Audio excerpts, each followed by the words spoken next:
चलिए अब स्टार्ट करते हैं first order reaction. Zero order reaction करा दिया गया है, देख लीजिएगा उसको।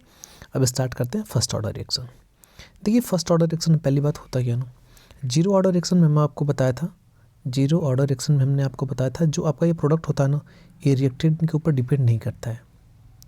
लेकिन इसमें क्या होगा, आपका जो प्रोडक्ट होगा ना, आपका जो प्रोडक्ट होगा ना, रिएक्टेंट की एक पावर पे डिपेंड करेगा। मतलब कितने सारे आपके पास रिएक्टेंट दिए ना, उसमें से बस एक के ऊपर डिपेंड करेगा। उसे क्या बोलते हैं भाई, उसे बोलते हैं फर्स्ट ऑर्डर रिएक्शन। ये तो बात क्लियर होगी। फर्स्ट ऑर्डर रिएक्शन का आपको डेरिवेशन करा जाएगा। इसके बाद ये ग्राफ जो देख रहे हैं ना, ये बहुत ही इंपॉर्टेंट ग्राफ है। लास्ट में सबसे इस ग्राफ के बारे में भी आपको बताया जाएगा। ठीक है, चलिए पहले इसका डेरिवेशन स्टार्ट करते हैं, इसके बाद में आपको ग्राफ के बारे में डिटेल में समझाएंगे। तो इसका डेरिवेशन देखिए, पूछा जाता है आपसे कि फर्स्ट ऑर्डर रिएक्शन का आप कांस्टेंट रेट कांस्टेंट की वैल्यू बताइए। तो चलिए स्टार्ट करते हैं। देखिए यहाँ से आपको हमने बताया कि जो आपका जो फर्स्ट ऑर्डर रिएक्शन होता है ना, इसका जो प्रोडक्ट होता है रिएक्टेंट की 1 पावर के ऊपर डिपेंड करता है। इसका मतलब ये हुआ, यदि हम इसका रेट का इक्वेशन लिखें तो लिखेंगे dr/dt equal to is directly proportional to r की पावर 1, मतलब r के ऊपर डिपेंड करेगा, रिएक्टेंट के ऊपर डिपेंड करेगा। हम यहाँ पे माइनस लिखते हैं। माइनस पता है क्यों लिखा जाता है, जैसे जैसे रिएक्टेंट की वैल्यू, जैसे जैसे टाइम बढ़ता जाएगा, रिएक्टेंट की वैल्यू कम होने लगती है और प्रोडक्ट की वैल्यू बढ़ने लगती है। तो रिएक्टेंट की वैल्यू कम होने लगती है ना, तो इसको हम माइनस से दिखाते हैं। तो फर्स्ट ऑर्डर रिएक्शन में जो रेट है ना, आपका रेट ऑफ रिएक्शन वो किसके ऊपर डिपेंड करेगा, वो डिपेंड करेगा आपका रिएक्टेंट के ऊपर।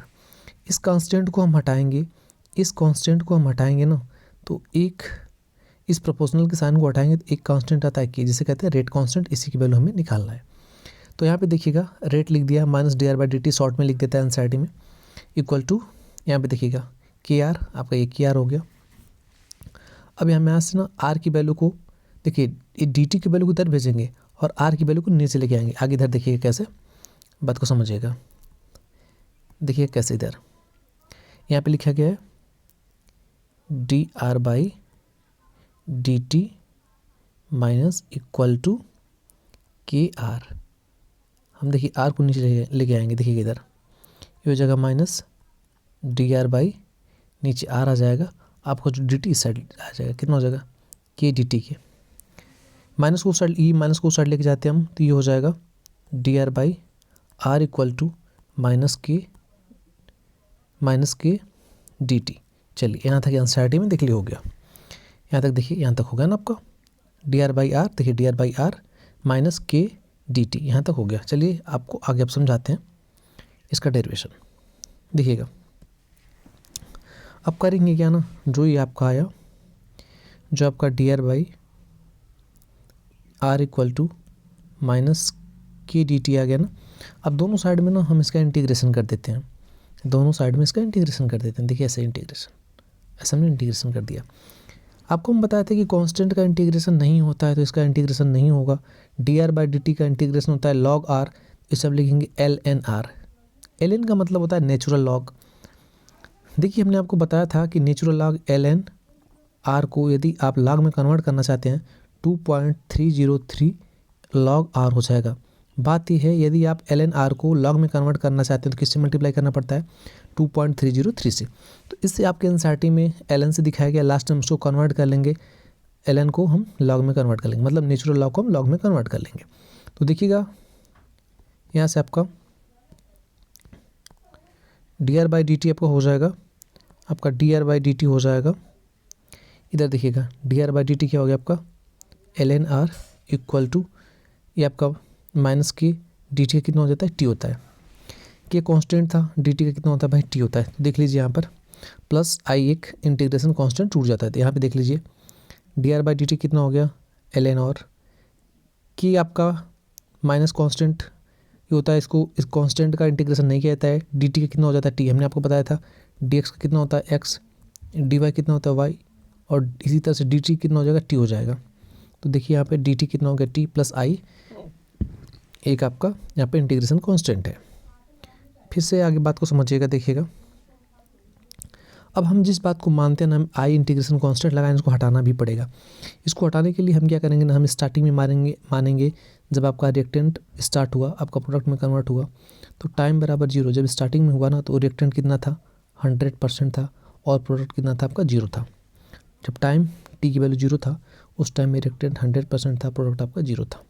तो यहाँ पे टाइम की वैल्यू हम 0 कर देंगे और आई की वैल्यू किस में कन्वर्ट हो जाएगा, देखिएगा यहाँ पे क्या होगा, ln r equal to k, T की वैल्यू 0 प्लस आई, तो आई इक्वल टू कितना हो गया, आई इक्वल टू हो गया आपका ln r।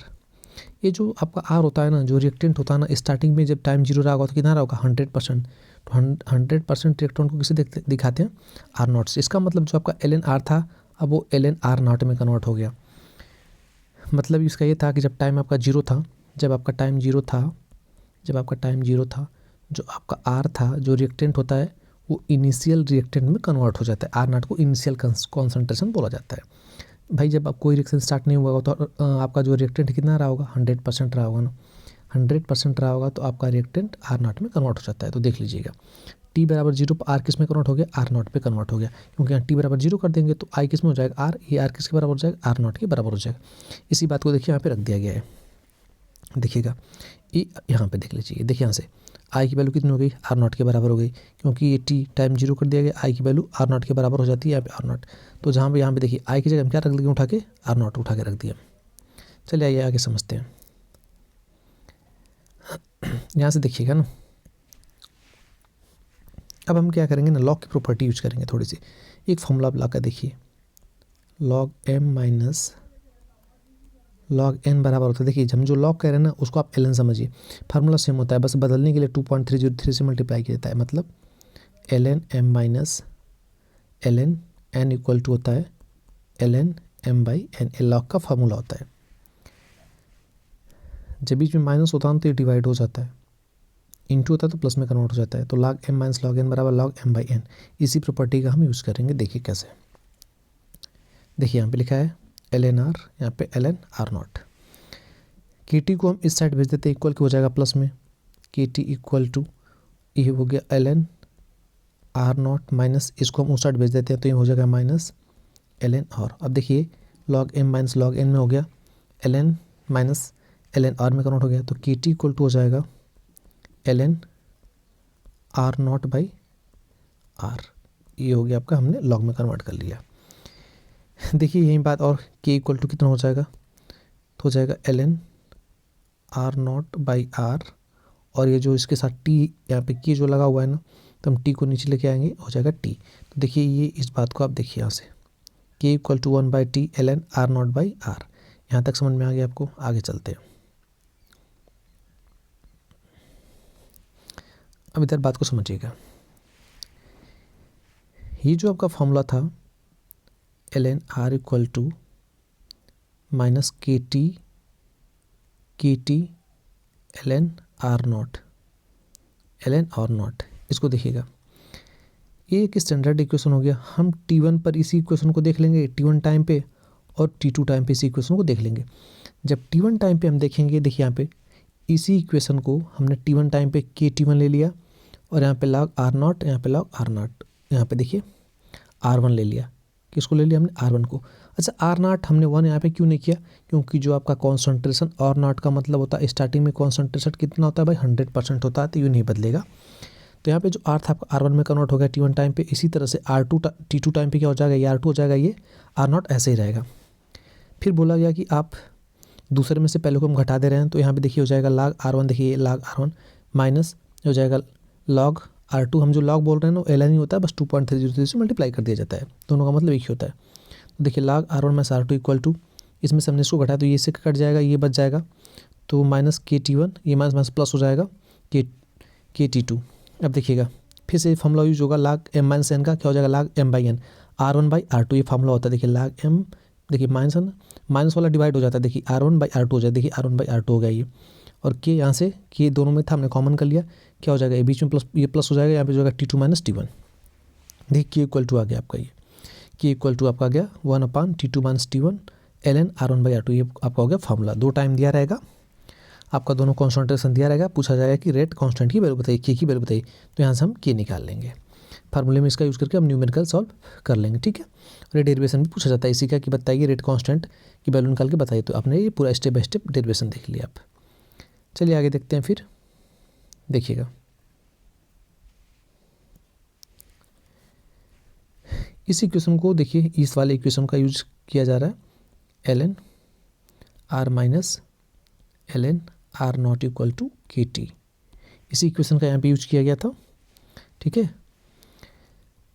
तो ये वाला आपका माइनस था, ये वाला प्लस था, इस साइड में आपका माइनस हो जाएगा, मतलब बात एक ही थी इधर उधर करके।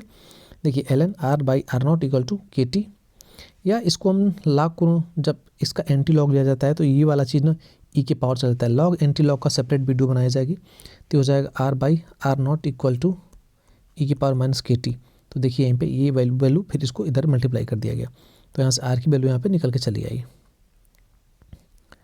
अब देखिएगा वही बात हम कह रहे थे ना आपसे कि जो आपकी ln का वाला फॉर्म था ना के इक्वल टू यही था ना ln by t r naught by are.